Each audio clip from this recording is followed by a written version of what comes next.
Amanece en la muy leal e imperial Ciudad de México. Hoy es jueves 27 de septiembre de 1821. Las calles reflejan el brillo de faroles. Poco a poco se iluminan las ventanas. Se oyen pasos apresurados en los corredores. Los vecinos de la gran capital se levantan hoy más temprano que de costumbre. Desde la víspera, miércoles 26 de septiembre, los más de 160,000 habitantes de la capital no dejan de comentar la buena nueva. El ejército de las Tres Garantías se apresta para entrar a la ciudad. Son días en que se respira un aire de libertad. Ya no se requiere pasaporte para entrar por las garitas. Han triunfado los independentistas sobre el gobierno virreinal. El coronel don Agustín de Iturbide, primer jefe del ejército trigarante, ha concedido este miércoles 26 de septiembre total libertad a los escritores para imprimir lo que quieran. Se multiplican los folletos y las hojas volantes. Este miércoles 26 la ciudad ha recibido a don Juan de O'Donojú, jefe político de la Nueva España, última autoridad enviada desde Madrid a gobernar el virreinato. Al llegar hace unos meses a Veracruz, O'Donojú ha visto cómo la Nueva España se ha emancipado de su madre patria. El ejército trigarante ocupa ya todo el país, menos algunas ciudades como la capital y el puerto veracruzano. La independencia es ya una realidad. Convencido de la imposibilidad de gobernar a un pueblo libre sin su consentimiento, O'Donojú ha firmado en agosto los tratados de Córdoba y este miércoles ha llegado a la Ciudad de México a esperar la entrada triunfante de Iturbide y el ejército trigarante. Las autoridades capitalinas lo han recibido con un banquete y lo han alojado en el Palacio de Moncada, en la calle de San Francisco.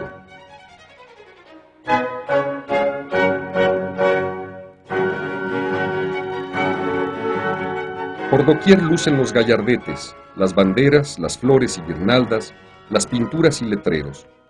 Hombres, mujeres, niños, jóvenes y ancianos se colocan listones, escarolas, cucardas y plumas tricolores. Refulgen los colores trigarantes, verde, blanco y rojo. Son los colores de la patria independiente. Se oye el repique general de campanas en toda la ciudad. A la cabeza venía don Agustín de Iturbide vestido de civil, aunque en algunos cuadros lo representen con uniforme militar. Lo seguía el ejército trigarante, que venía con el mayor orden, marchando según las divisiones que lo componían.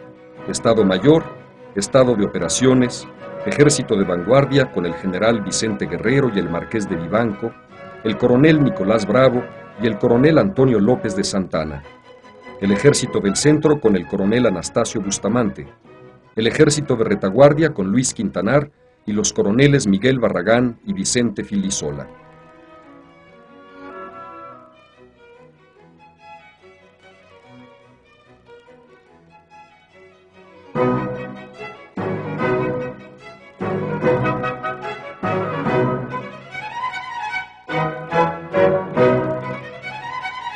También acompañaban al primer jefe las parcialidades indígenas de San Juan y de Santiago con sus gobernadores y ancianos.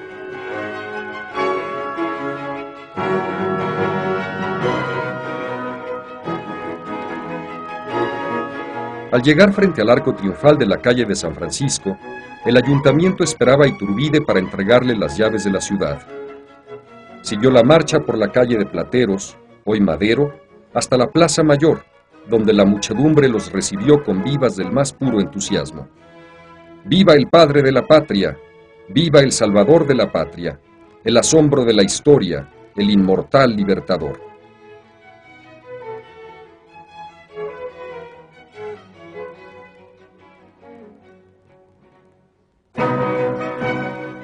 El primer jefe llegó al expalacio virreinal y se reunió con don Juan de O'Donojú. Desde el balcón central de Palacio presenciaron el desfile militar, el primero de un ejército nacional y tricolor. Aquel día memorable, Iturbide dijo a sus compatriotas de entonces y de ahora: «Mexicanos, ya estáis en el caso de saludar a la patria independiente como os anuncié en Iguala. Ya sabéis el modo de ser libres, y a vosotros os toca el señalar el de ser felices».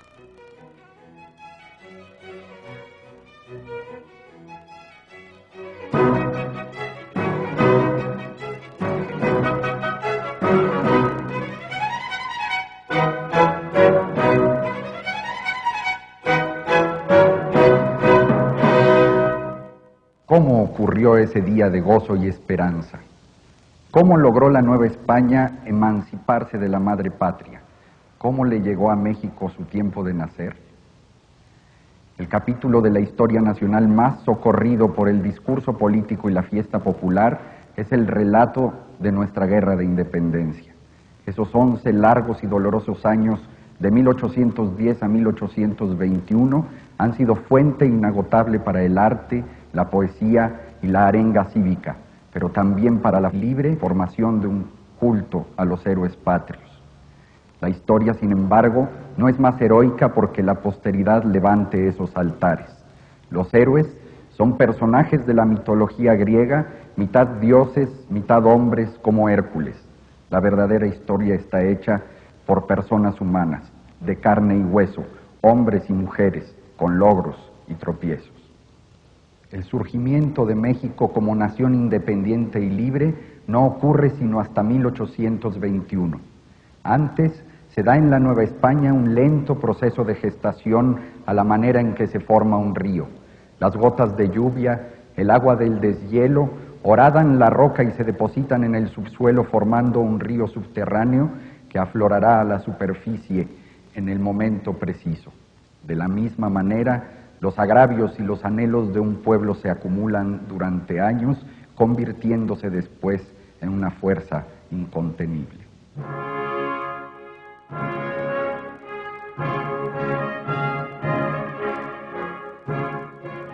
La Nueva España, actualmente nuestro México, era parte integrante de una unidad mayor, la monarquía española. Lo que sucedía en Madrid, en Nápoles, en la Florida, en las Filipinas, en el norte de África, en Buenos Aires, en Lima, en La Habana, en las Islas Marianas o en cualquier otra parte de ese enorme imperio, afectaba a nuestros antepasados. En contrapartida, lo que acontecía en la Ciudad de México, en Acapulco, en Puebla, en las minas de Guanajuato y Zacatecas o en las haciendas del Bajío, podía afectar al resto de la monarquía.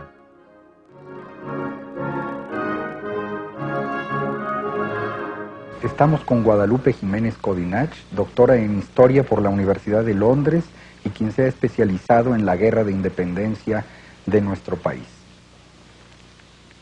Sabemos que cada pueblo, cada generación reescribe su historia y cuando la reescribe apoyado en una mejor investigación durante los años recientes, lo hace de una forma mejor.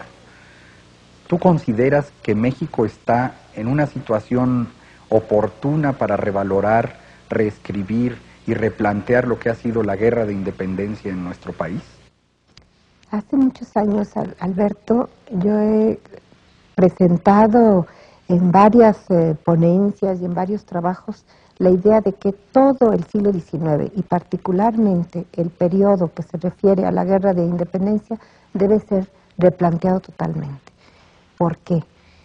Es natural que cada país, cuando hace su historia, diríamos, su narración sobre cómo surgió como nación independiente, la llene, la adorne de adjetivos, de mitos, básicamente para fomentar el patriotismo. Todas las naciones lo han hecho.